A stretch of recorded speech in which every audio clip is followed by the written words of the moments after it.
الذي هدانا لهذا وما كنا لنهتدي لولا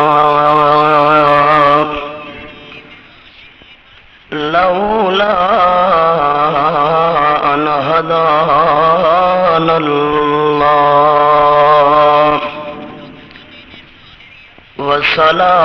والصلاة والسلام على سيد الرسل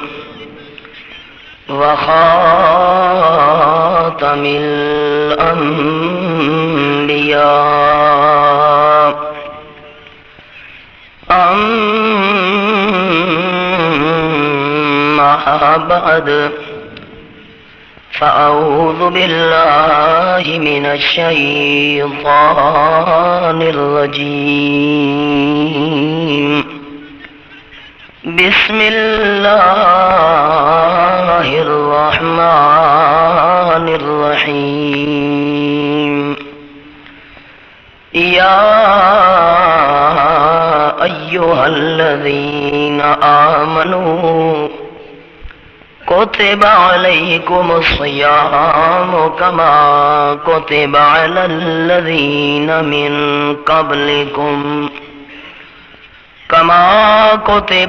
الذين من قبلكم لعلكم تتقون سبحان ربك رب العزة عما يصفون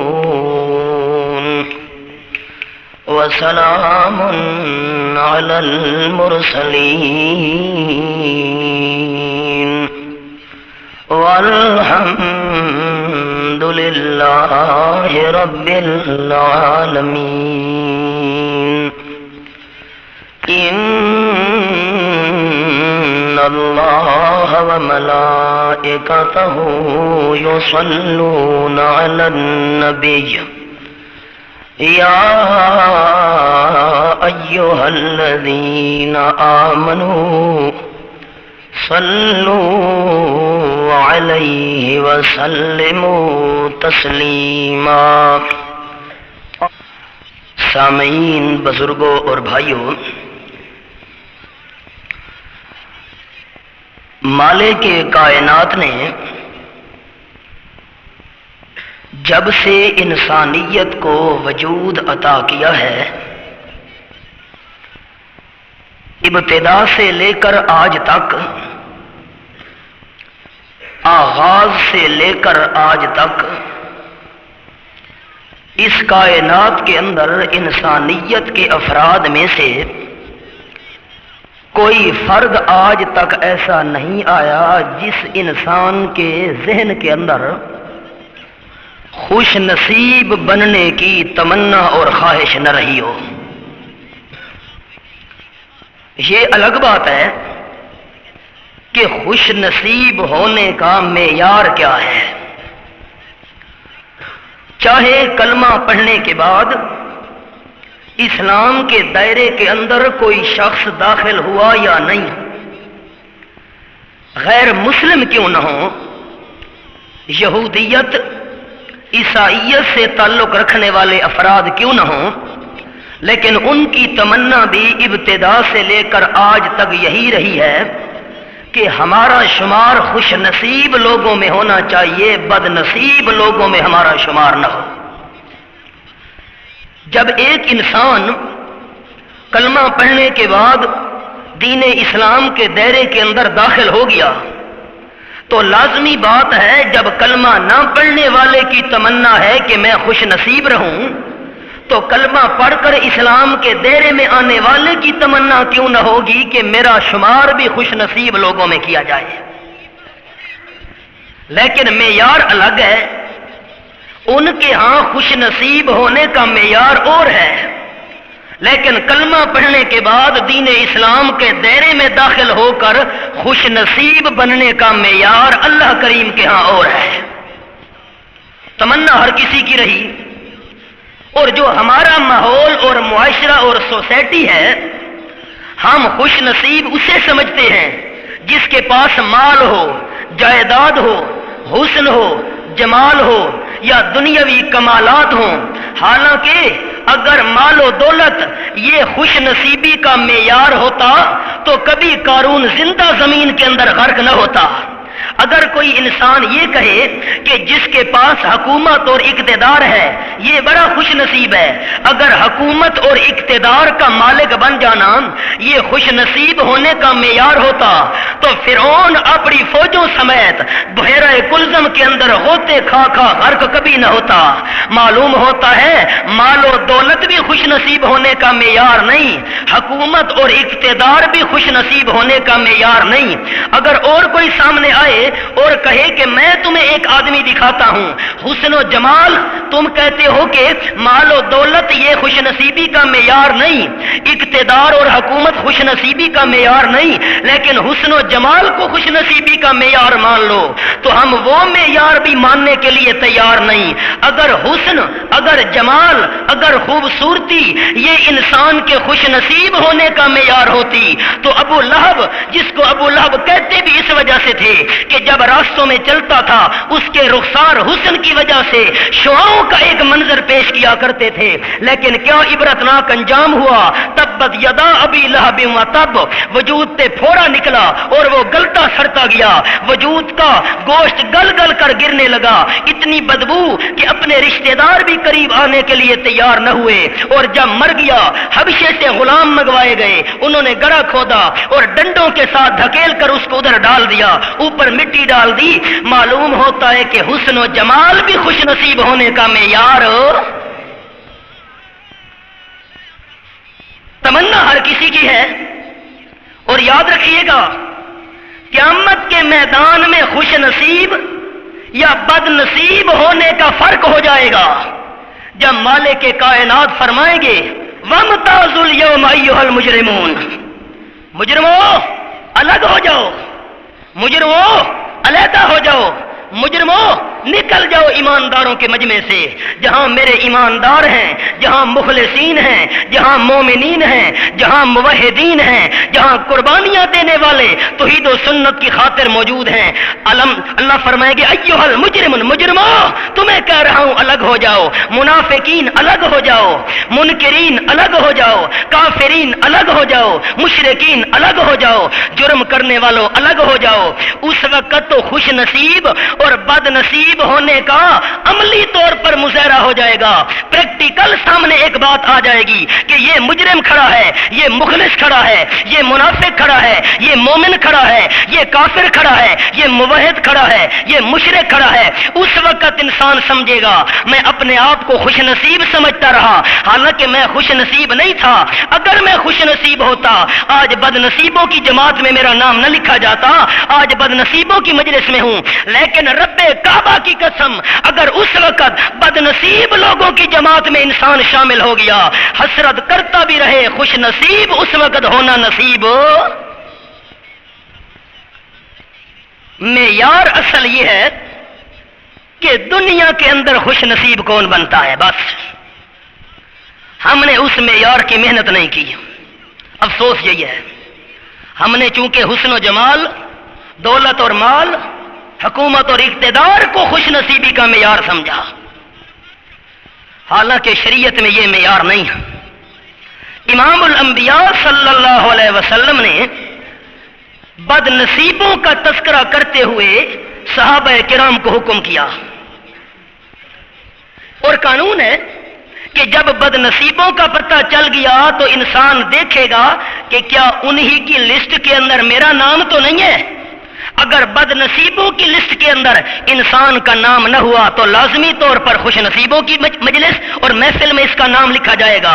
اور یاد رکھیے دنیا کے اندر خوش نصیب یا بد نصیب ہونا اتنا معیار نہیں ہے، ہو سکتا ہے جو آج خوش نصیب ہے وہ کل بد نصیب بن جائے، جو کل بد نصیب ہے وہ خوش نصیب پرسوں ہوتا ہوا نظر آئے، لیکن رب کائنات کی قسم ہے جو قیامت کے میدان میں بد نصیب بن گیا اس کو خوش نصیب ہونا نصیب نہیں ہوگا، اور جو قیامت کے میدان میں خوش نصیب لوگوں کے ساتھ شامل ہو گیا بد نصیبی اس کے قریب بھی نہیں آ سکے گی۔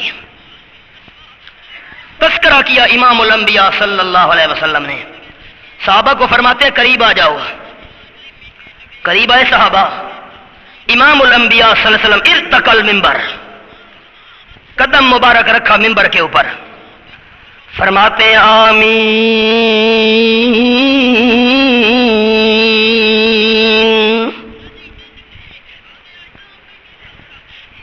دوسرے قدم پر پاؤں مبارک رکھا. فرماتے ہیں آمین.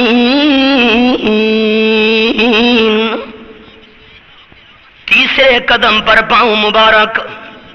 فرماتے ہیں آمین.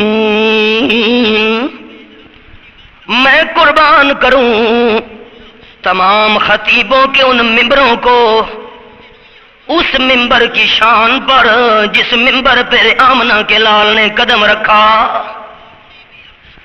تمام خطباء کے ممبر کٹھے کر دیے جائیں، لیکن امام الانبیاء صلی اللہ علیہ وسلم کا پاؤں جس ممبر مبارک پر آیا اس ممبر کی شان کا مقابلہ ہو سکتا.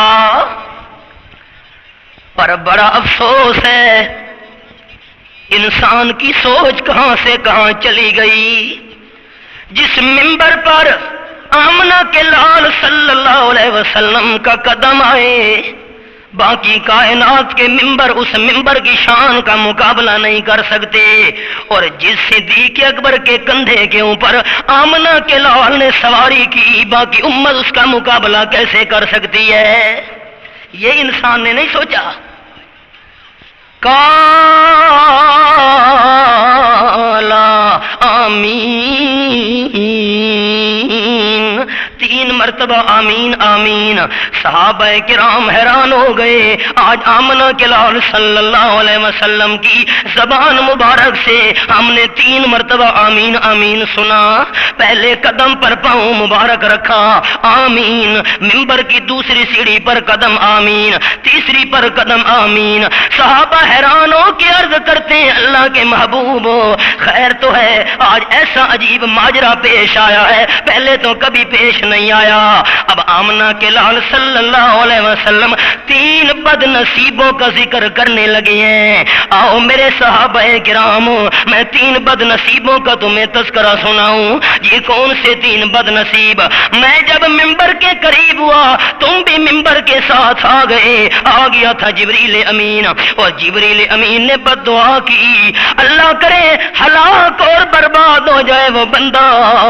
بد نصیب ہے وہ بندہ کہ جس کی زندگی کے اندر بوڑھے والدین بھی موجود تھے لیکن من ادرک ابوئی. بوڑھے والدین بھی موجود تھے لیکن لم یدخلہ الجنہ. اس بد نصیب کی بد نصیبی غالب آ گئی اور اس نے اپنی زندگی کے اندر بوڑھے والدین کی خدمت کر کے جنت حاصل نہیں کی. ہلاک ہو جائے بندہ. تو میں نے کہا آمین. میری تائید بھی ساتھ ہے. اب غور کرنے کا مقام ہے کہ بد دعا کرنے والا سید الملائکہ تمام فرشتوں کا سردار اور آمین آمین کر کے اس کی اجابت کی دعا کرنے والا سید الانس والجان ساری کائنات کا امام. بھلا اب اس انسان کے بد نصیب ہونے میں کسی قسم کے شک کی گنجائش ہے؟ صحابہ حیران. جبریل آیا تھا؟ ہاں جی جبریل آیا تھا. اور دوسری سیڑھی تھی؟ ہاں جبریل نے بد دعائیں کی ہیں ان بد نصیبوں کے لیے. میں آمنہ کے لال نے قدم رکھا جبریل نے بد دعا کی من ادرک ابوئی.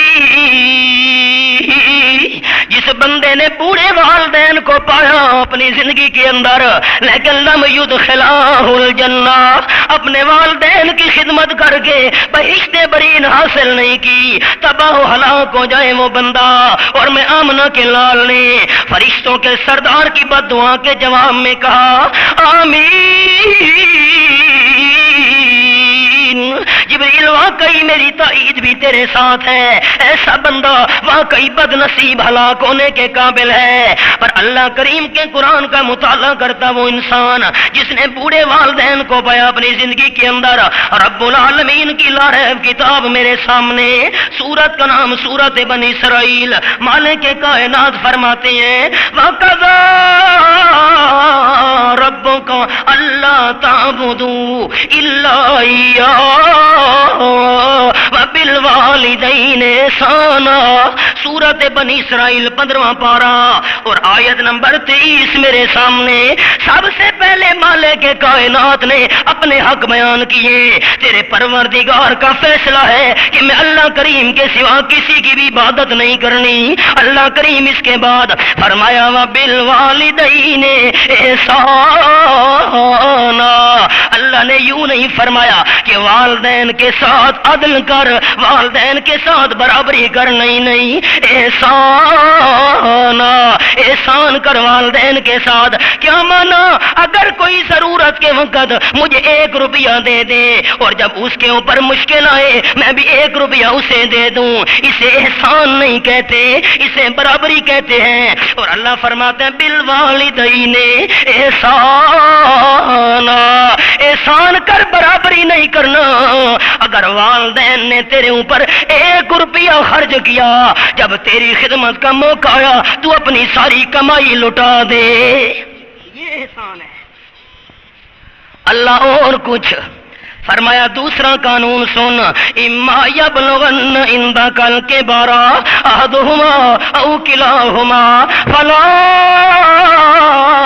تقل لہما اف، والد بوڑھا ہو گیا، والدہ بوڑھی ہو گئی ہے، اور اگر ان کی زبان سے کوئی کلمہ نکل گیا جو تجھے پسند نہیں آیا، اگر والدین بوڑھے کوئی کام کر بیٹھے جو تیری طبیعت کے موافق نہیں تھا، تو کوئی بات اور کوئی کام غیر موافق اپنی طبیعت کے سن کر والدین کے سامنے لا تقل لہما اف، والدین کے سامنے اف بھی نہ کرنا۔ اوہو ابا جان یہ کام یوں تو نہیں کرنا چاہیے تھا، اماں جی یہ بات تو یوں نہیں کرنی چاہیے تھی، ایسا کوئی کلمہ نہ کہنا کہ تیرے بوڑھے والدین کے دل پر چوٹ لگ جائے۔ اللہ اور کوئی قانون فرمایا تیسری بات بھی سن، ولا تنہرہما،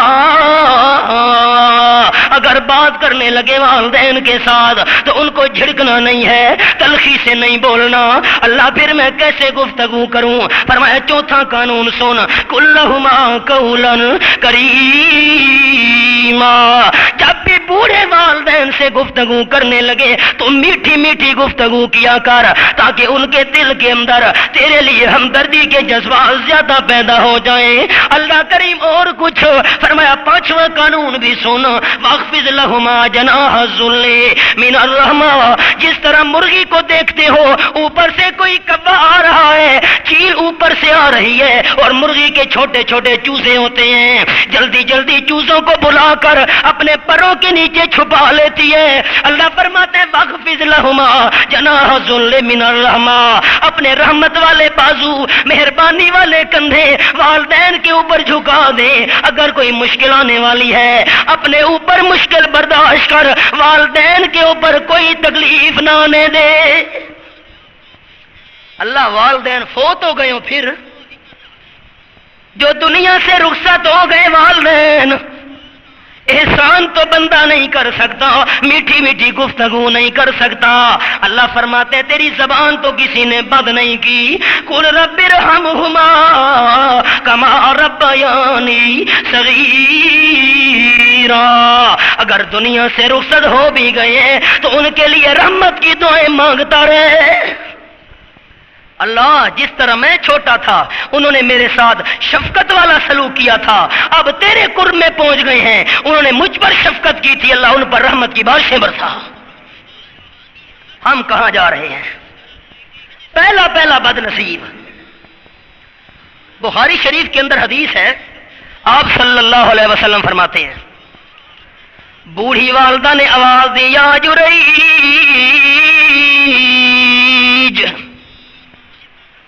اللہ کریم کا نیک بندہ حضرت جریج رحمت اللہ تعالی علیہ بڑا نیک بندہ، ولی بندہ، اللہ کریم کا فرما بردار بندہ، نوافل ادا کر رہا ہے، اللہ کریم کی یاد میں مشغول۔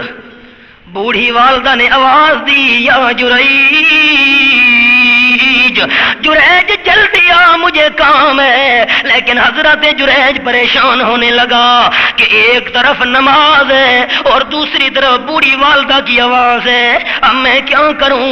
آپ صلی اللہ علیہ وسلم فرماتے ہیں نوافل نہیں چھوڑے اور نوافل کے اندر لگا رہا۔ بوڑھی والدہ نے دوبارہ آواز دی، آ جریج جلدی آ، لیکن پھر بھی نہیں آیا۔ بوڑھی والدہ نے تیسری مرتبہ آواز دی، آ جریج جلدی آ، مجھے کام ہے، لیکن تیسری مرتبہ بھی آواز پر نہیں آیا۔ ایک طرف نماز اور دوسری طرف والدہ کی آواز۔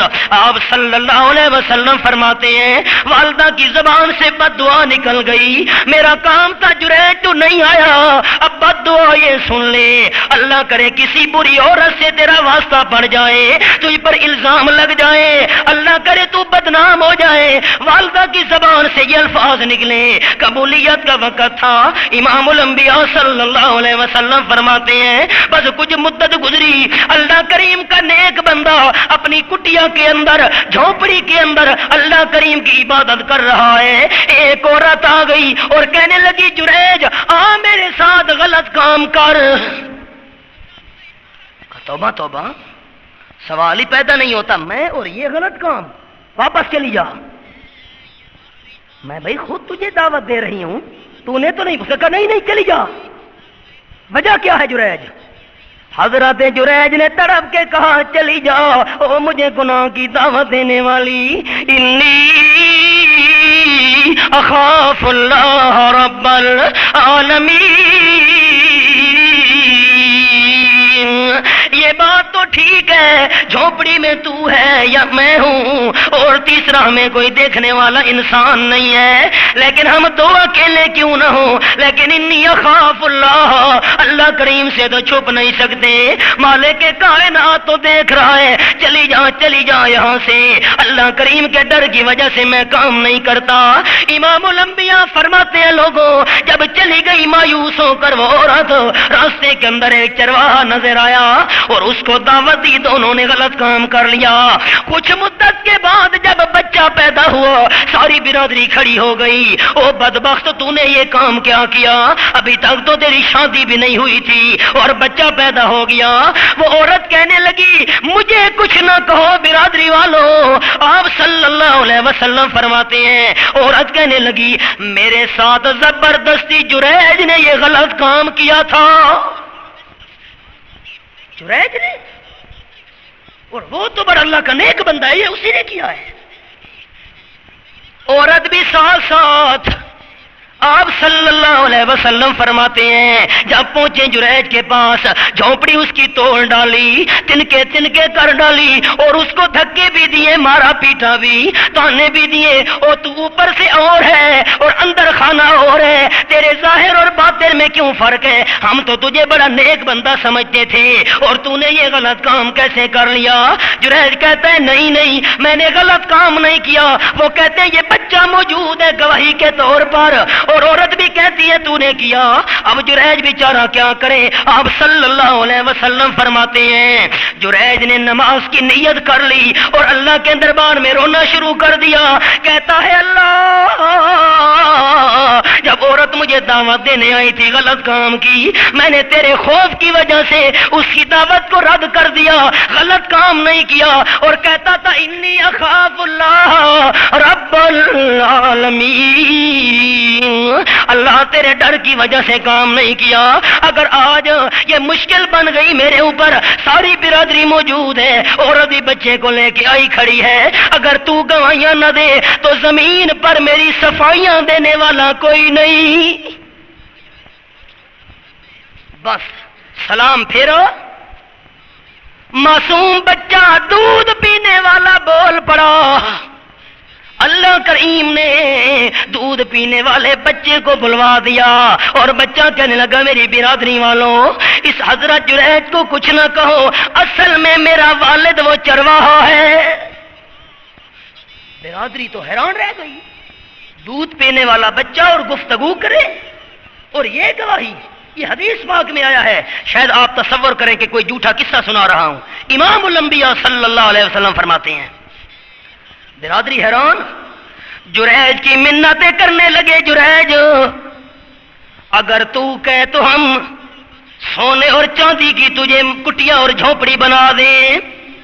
کہنے لگا نہیں، میرے لیے وہ تنکوں والی کٹیا اور جھونپڑی کافی تھی۔ تب حضرت جریج کو خیال آیا، مجھے بوڑھی والدہ نے آواز دی تھی اور 3 مرتبہ بلایا تھا، جریج جلدی آ، لیکن میں نماز میں مشغول رہا، حالانکہ نوافل تھے، چھوڑ کر بھی چلا جاتا، بعد میں ادا ہو سکتے تھے، لیکن والدہ کی آواز پر نہیں گیا، اور والدہ نے ناراض ہو کر بد دعا کی۔ یہ وہی بد دعا آج ظاہر ہو گئی ہے۔ والدہ نے کہا تھا تیرے اوپر الزام لگے، اللہ کرے تو بدنام ہو جائے، یہ منصوبہ بنا۔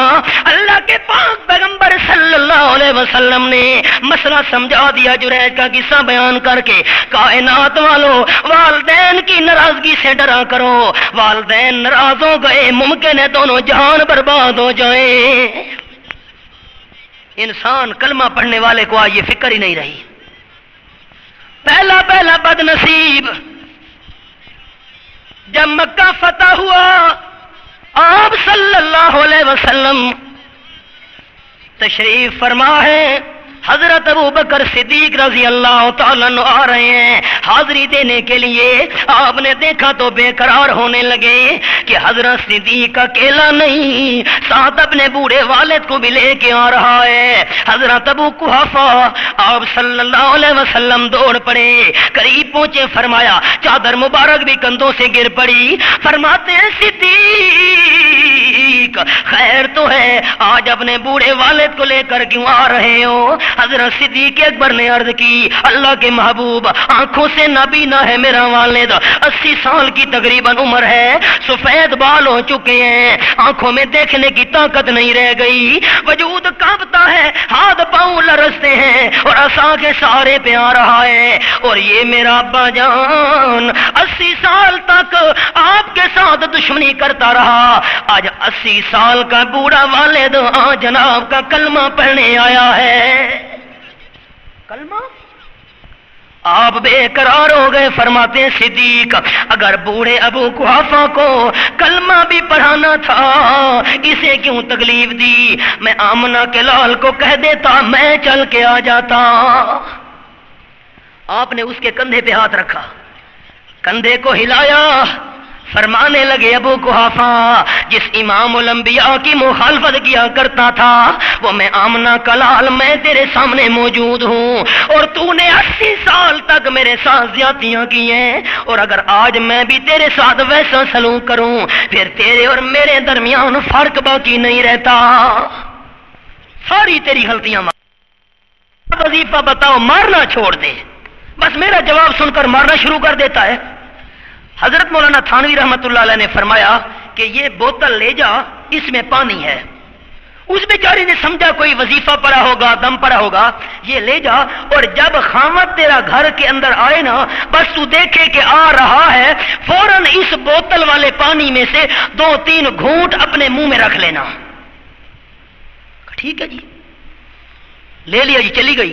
جب خامد صاحب گھر آنے لگے، خامد گڑ گڑ گڑ، اب وہ گفتگو کرتا ہے، بھائی کھانا پکا ہوا، یہ کہتی اور روٹی پکائی ہے، منہ میں تو پانی ہے۔ اس بیچارے کو چونکہ جواب تو اس نے دیا نہیں، تو اس نے کچھ نہ کہا۔ دوسرا دن ہوا، پھر وہ آیا، اس نے آتے ہوئے دیکھا، اب وہ باتیں کرتا ہے، یہ اشاروں سے جواب دیتی ہے۔ 2-3 دن ایسے گزرے، حضرت صاحب کے پاس گئی، بڑی خوش ہوئی، حضرت صاحب وہ آپ نے دم کون سا پڑا تھا؟ مجھے تو خامد نے مارنا چھوڑ دیا ہے۔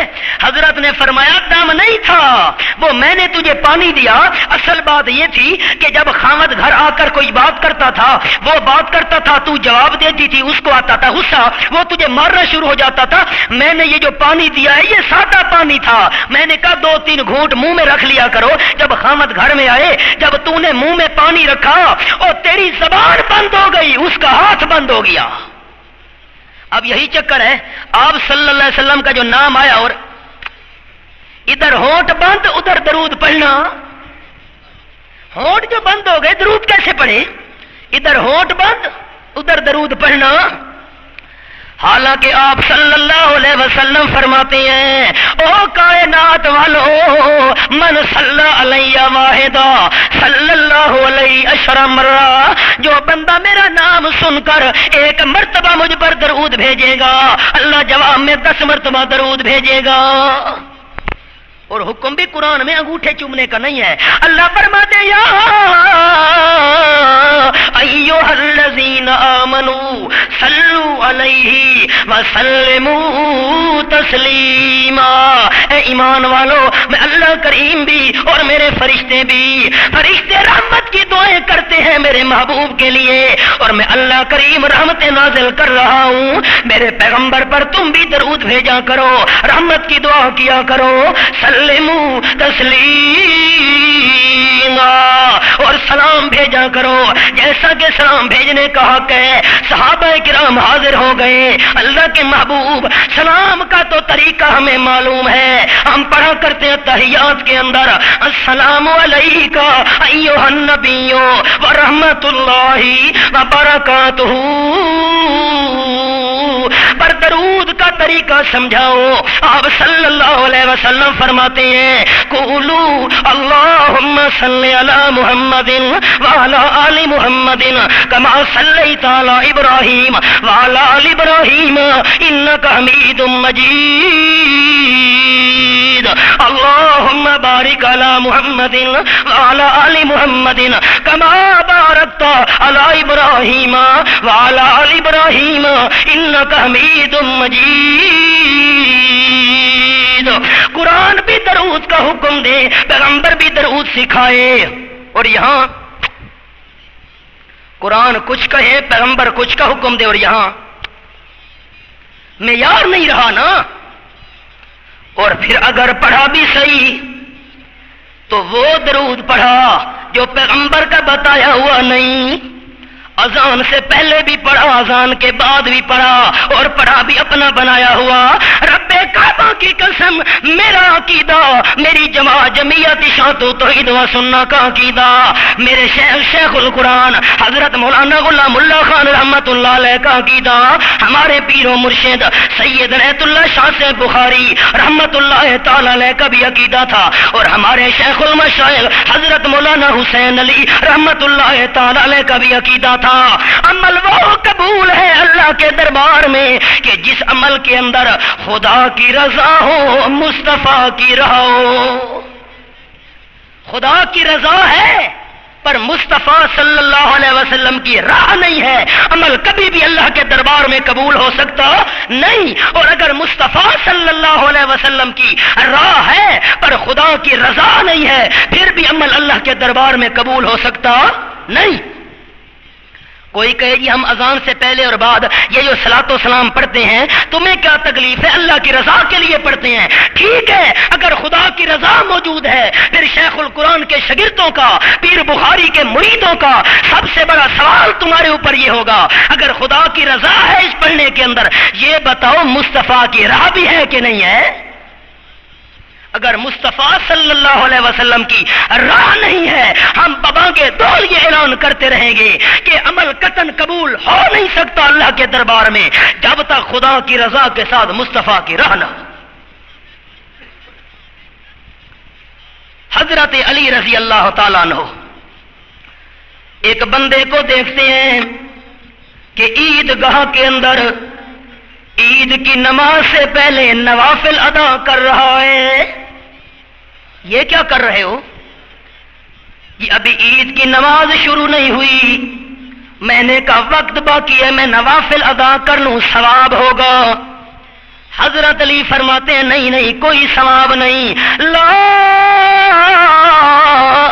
اجر لک علی اللہ، تجھے قطعاً ثواب نہیں ملے گا. کمال ہے جی، میں نماز ادا کر رہا ہوں، نوافل ادا کر رہا ہوں، اللہ کی رضا کے لیے سجدے کر رہا ہوں، اللہ کی رضا کے لیے رکوع کر رہا ہوں. حضرت علی کرم اللہ وجہہ فرماتے ہیں ثواب اس لیے نہیں ہوگا کہ عید گاہ کے اندر عید کی نماز سے پہلے نوافل ادا کرنا مصطفیٰ کی راہ نہیں ہے،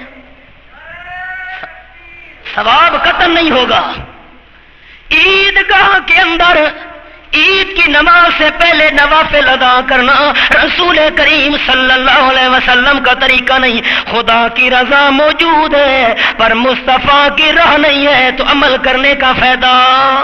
عبداللہ ابن مسعود رضی اللہ تعالیٰ عنہ مسجد کے اندر داخل ہوئے، حیران ہو گئے کہ حلقہ بنایا ہوا ہے لوگوں نے اور ان کے سامنے گٹھلیاں پڑی ہیں کھجوروں کی، چھوٹی چھوٹی کنکریاں پڑی ہیں اور ایک آدمی ان میں سے اعلان کرتا ہے جی پڑھو 10 مرتبہ الحمدللہ. وہ پڑھتے بھی ہیں، شمار کرتے بھی جاتے ہیں. اب جی پڑھو 100 مرتبہ اللہ اکبر، پڑھتے بھی ہیں اور گنتے بھی جاتے ہیں. ابن مسعود رضی اللہ تعالی عنہ نے فرمایا اپنے ہمراہی ساتھیوں کو نکالو مسجد سے ان بتیوں کو، نکالو ان بتیوں کو. جی اللہ کا ذکر کر رہے ہیں. ابن مسعود فرماتے ہیں نکالو ان بتیوں کو. کیوں؟ اس لیے کہ دائرہ بنا کر مسجد کے اندر کنکریاں رکھ کر ذکر کرنا اور ایک آدمی کہے جی پڑھو 100 مرتبہ الحمدللہ، 100 مرتبہ سبحان اللہ، آدمی حکم کرتا جائے، یہ دائرہ بنا کر پڑھتے جائیں، شمار کرتے جائیں. یہ طریقہ اب صلی اللہ علیہ وسلم کا کوئی نہیں. اور عمل قبول تب ہوگا خدا کی رضا ہو، مصطفیٰ صلی اللہ علیہ وسلم کی راہ ہو. مسئلہ تو تھا، آپ فرماتے آمین کہ جس بندے کے سامنے میرا نام نامی آیا، اس میں گرامی آیا اور بندے نے درود نہیں پڑھا ہلاک اور تباہ ہو جائے وہ بندہ. آمنہ کے لال فرماتے آمین. یہ تیسری آمین کیوں فرمائی آپ نے؟ جی فرشتوں کے سردار نے کہا من ادرک رمضان فلم یغفر لہ، کہ جس بندے کی زندگی کے اندر رمضان شریف کا مہینہ آیا اور اس بندے نے اپنے اللہ کریم سے گناہ معاف نہیں کرائے ہلاک ہو جائے وہ بندہ. میں نے کہا آمین. یہ بد نصیب، پہلا بد نصیب بوڑھے والدین کی خدمت نہ کرنے والا، دوسرا بد نصیب آپ کا نام نامی سن کر درود نہ پڑھنے والا، اور تیسرا بد نصیب کہ رمضان شریف کا مہینہ آیا اور اس بندے نے اپنے گناہ معاف نہیں کرائے. من ادرک رمضان فلم یغفر لہ. حالانکہ آپ صلی اللہ علیہ وسلم فرماتے ہیں او کائنات والو من قام رمضان ایمان و احتسابا قد غفر له ما تقدم من ذنبه. من صام رمضان ایمانا و احتسابا قد غفر له ما تقدم من ذنبه او کما قال النبی صلی اللہ علیہ وسلم. جو بندہ ایمان کے ساتھ اور آخرت کو سنوارنے کے جذبے کے ساتھ رمضان شریف کے روزے رکھے، اللہ کرے میری آخرت سنور جائے. لیکن پہلی شرط یہ ہے من صام رمضان ایمانا. قبر چٹو نہ ہو، درباروں کا پجاری نہ ہو، مزاروں پر غلاف چڑھانے والا نہ ہو، قبروں پر جا کر ان کے آگے جھک کر سوال کرنے والا نہ ہو، امام بری کو کھوٹی قسمت کھری سمجھنے والا نہ ہو. پہلی شرط یہ ہے من صام رمضان ایمانا، ایمان موجود ہو اور ایمان بھی خالص موجود ہو. اگر خالص ایمان نہیں ہے، ایمان میں ملاوٹ ہے شرک کی، اس بندے کو رمضان کے روزے رکھنے کی قطعاً اجازت نہیں. کیا ضرورت ہے اسے، کیا فائدہ ہے اسے جس کے دل کے اندر خالص ایمان موجود نہیں ہے. پہلی شرط من قام من صام رمضان ایمان و احتسابا قد غفر له ما تقدم من ذنبه. من قام رمضان، اور جو بندہ رمضان کی راتوں کے اندر قیام کرے، قرآن پاک سنے، اگر دن کو روزہ رکھے دن والے گناہ معاف، اور رات کو قرآن پاک کی تلاوت کرے اور سنے، کیا میں رمضان کرے تو راتوں کے گناہ معاف. اللہ اللہ. اور آپ صلی اللہ علیہ وسلم فرماتے ہیں لوگوں اللہ کا پاک نے مجھے بتا دیا ہے، میرے پیغمبر اعلان کر میری طرف سے الصوم لی وانا اجزی به وفي روایتنا الصوم لي وانا اجزا به او كما قال النبي صلی اللہ علیہ وسلم۔ اللہ کریم کا اعلان ہے، او کائنات والوں سن لو، باقی جتنی بھی باتیں ہیں ہر کسی کو پتہ چل جاتا ہے، نماز پڑھو تو دوسروں کو پتہ چل جائے گا، زکات دو پتہ چل جائے گا، کم از کم لینے والے کو پتہ چل جائے گا، یہ مجھے پیسے دے رہا ہے، نام نبی لو پتہ چل جائے گا، حج پر جاؤ پتہ چل جائے گا، صدقے خیرات کا بھی پتہ چل جائے گا، لیکن الصوم لی، روزہ ایسی عبادت ہے کہ میں اللہ کے سوا کسی کو پتہ چلتا نہیں۔ روزہ سے نہ ہو کسی کو کیا پتہ روزہ دار ہے کہ نہیں ہے؟ اور اللہ کی طرف سے ہم نہ کلال بیان کرتے ہیں، اللہ فرماتا ہے الصوم لی وانا اجزی بہ وفی روایت ان اجزا بہ، کہ روزہ خاص میرے لیے ہے، میرے سوا کسی کو پتہ نہیں چلتا، اور روزے کا بدلہ میں اللہ آپ ہوں۔ اب ان الفاظ کو توجہ سے سننے کی ضرورت ہے، روزے کا بدلہ میں اللہ خود ہوں، میں اللہ خود ہوں، اس کا کیا مطلب؟ سلطان محمود غزنوی جا رہا ہے راستے کے اندر اور تھیلی میں ہاتھ ڈالا، ہیرے نکالے، اشرفیاں پھینک دی، اور جو 7 فوجی آ رہے تھے ان کو حکم دیا چن لو، جس نے جتنی چن لی اس کی ہو گئی، وہ ہیرے چن لو، اشرفیاں چن لو۔ تمام فوجی اور لشکری چننے کے اندر مصروف ہو گئے، محمود نے اپنا گھوڑا تیز کر دیا، لیکن حیران ہو گیا محمود کہ ساتھ دوسرے گھوڑے کے ٹاپوں کی آواز آ رہی ہے، حیران ہو کے دیکھتا ہے تو ایاز غلام بھی ساتھ ساتھ گھوڑا بھگاتے ہوئے آ رہا ہے۔ محمود نے پوچھا ایاز کالے رنگ کا غلام، اقبال نے کہا ایک ہی صف میں کھڑے ہو گئے محمود و ایاز، نہ کوئی بندہ رہا نہ کوئی بندہ نواز۔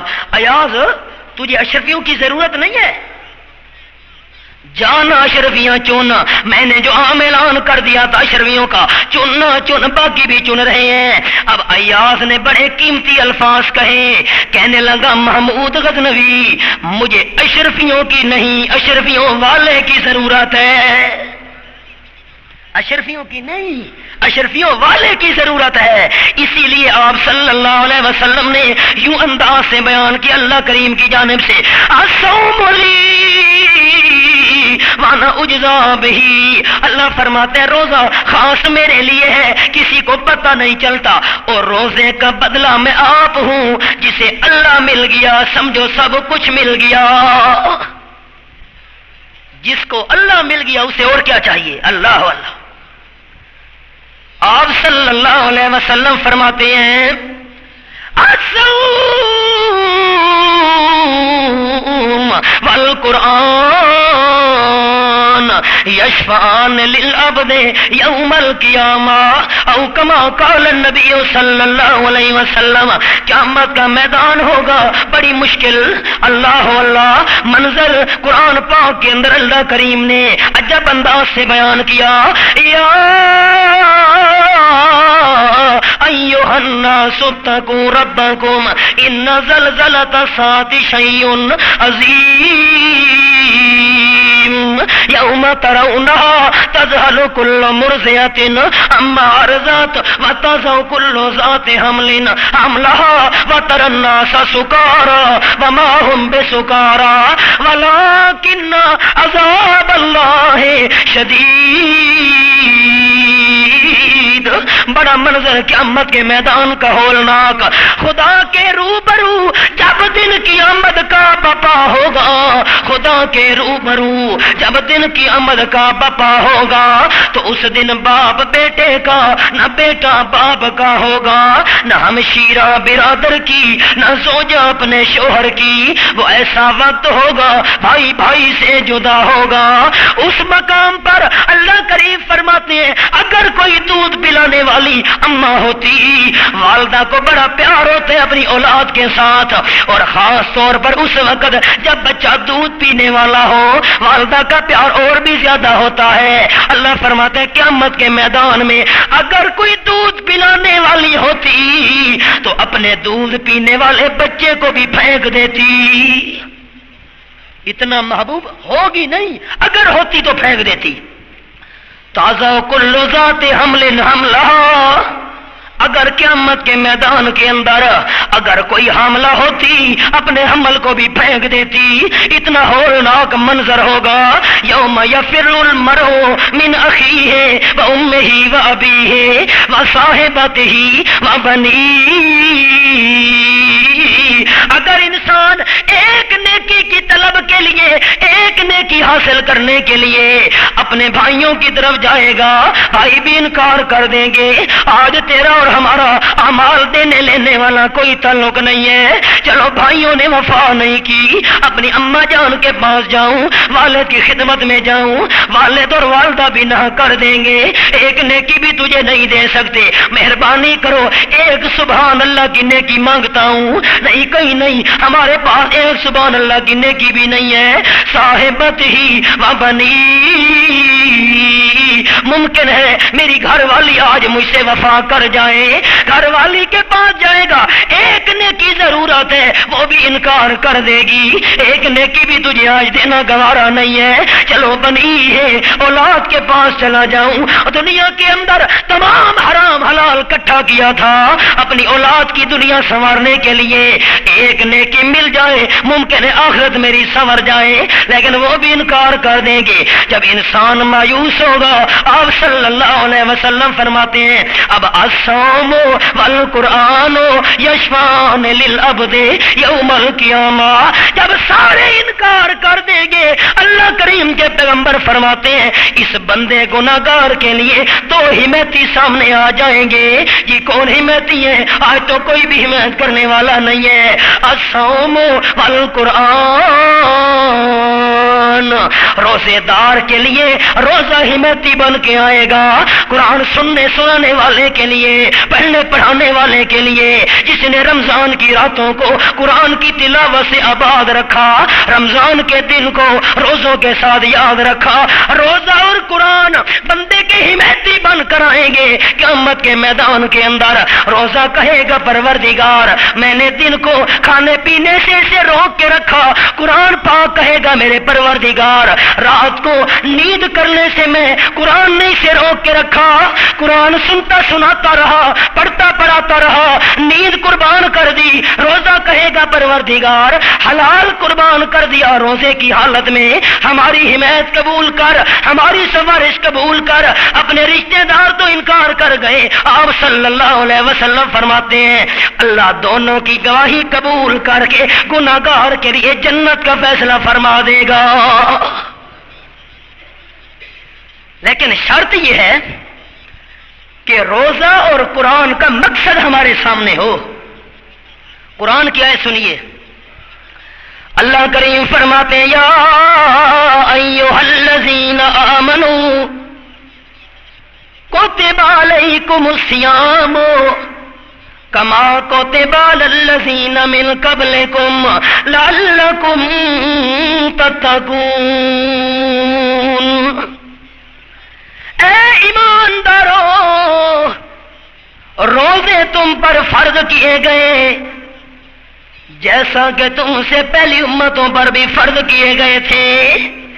اللہ راز کیا ہے؟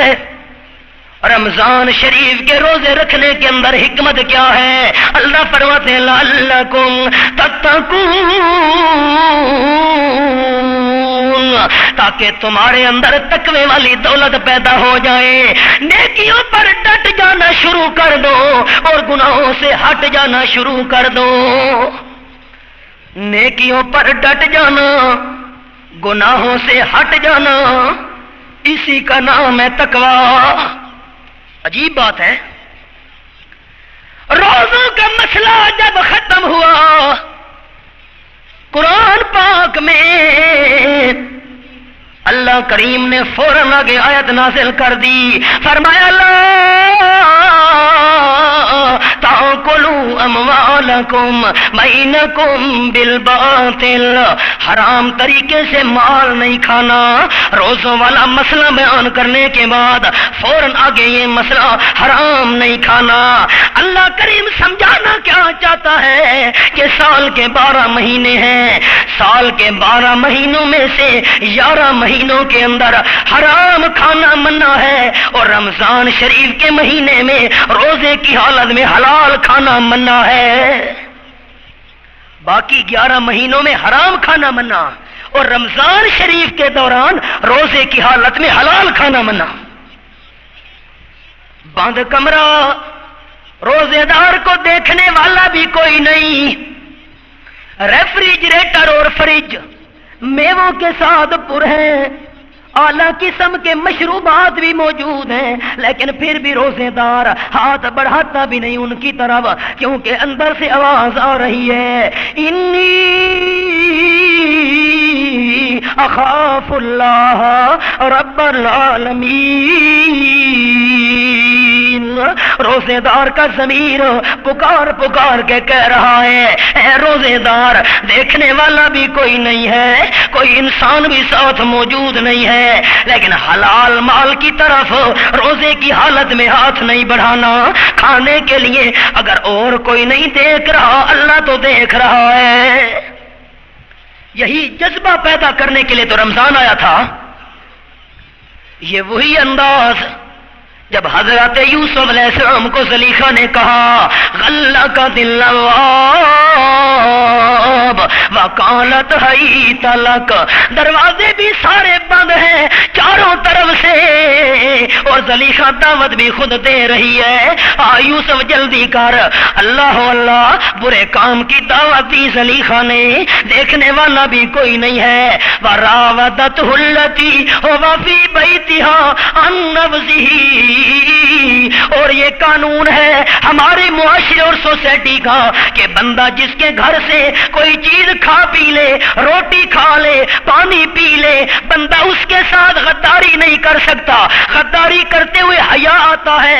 ہماری سرائکی میں کہتے ہیں پنجابی کے اندر منہ کھاوے تے اکھ شرماوے، منہ کھاوے تے اکھ شرماوے۔ بندہ جس کے گھر سے کھا پی لے، اس کی بات موڑتے ہوئے بھی بندے کو شرم آتی ہے۔ اب پرورش بھی پاتے رہے ہیں، کھاتے پیتے بھی رہے اس کے گھر کے اندر، اور دعوت بھی خود دے رہی ہے۔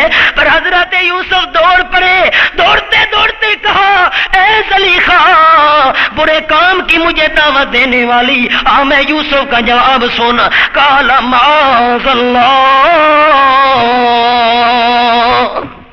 اور کوئی نہیں دیکھ رہا، مالک تو دیکھ رہا ہے، اللہ کریم تو دیکھ رہا ہے، میں یہ غلط کام کبھی نہیں کر سکتا۔ اور یہی جذبہ روزے دار کے اندر پیدا کرنے کے لیے رمضان کا مہینہ آیا، اور کوئی نہیں دیکھنے والا، لیکن روزے کی حالت میں حلال کیوں نہیں کھاتا؟ اس لیے کہ مالک تو دیکھ رہا ہے۔ اور جب رمضان شریف کا مہینہ گزرا، اس وقت جب حرام کھانے لگا بندہ، اس وقت یہ سوچ کیوں نہیں آئی؟ حلال کھاتے ہوئے جذبہ سامنے آ جاتا تھا، مالک دیکھ رہا ہے نہ کھانا، اب حرام کھانے لگا ہوں، اب یہ تصور کیوں نہیں؟ اللہ دیکھ رہا ہے۔ یہی تو وجہ ہے نا دعائیں قبول نہیں ہو رہی۔ آپ صلی اللہ علیہ وسلم فرماتے ہیں لوگوں، بندہ ہاتھ لمبے کر کے رب رب کر کے پکارتا ہے اللہ کو، لیکن دعا قبول نہیں ہوتی، اس لیے کہ مطعمہ حرام، مشرب حرام، ملبس حرام، غذی بالحرام، انا یستجاب لہ، بندے کا کھانا بھی حرام کا، بندے کا پینا بھی حرام کا، بندے کا پہننا بھی حرام کا۔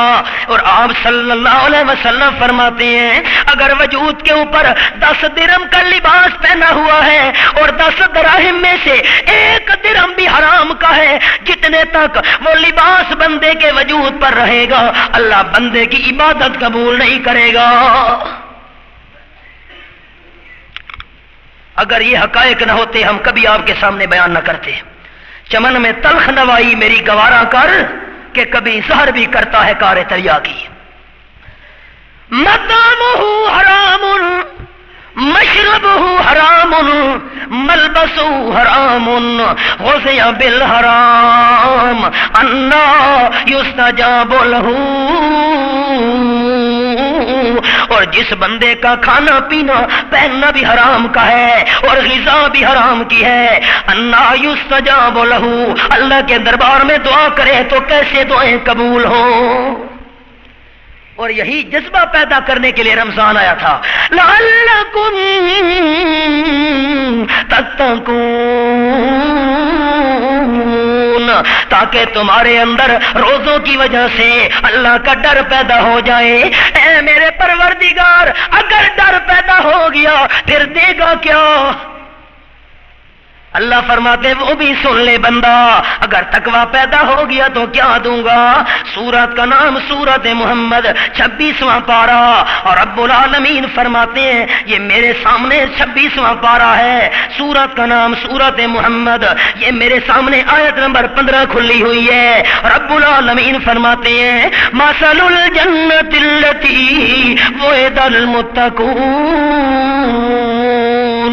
فیہا انہار من ماء غیر آسن وانہار من لبن لم یتغیر طعمہ وانہار من خمر لذت للشاربین وانہار من عسل مصفی. اگر روزے کی وجہ سے دل میں اللہ کا ڈر پیدا ہو گیا پھر سن میں انسان، میں اللہ کریم سے سن انسان، میں دوں گا کیا؟ اللہ کیا دے گا؟ فرمایا اللہ کا ڈر رکھنے والے لوگ جس جنت کا وعدہ دیے جاتے ہیں، اللہ کے ڈر رکھنے والے لوگوں کو جنت کا حال سناؤ میرے محبوب. کون سی جنت اللہ سے ڈر رکھنے والوں کے لیے تیار ہے؟ فیہا انہار من ماء غیر آسن، 4 قسم کی نہریں چل رہی ہیں ان باغات کے اندر جو باغات میں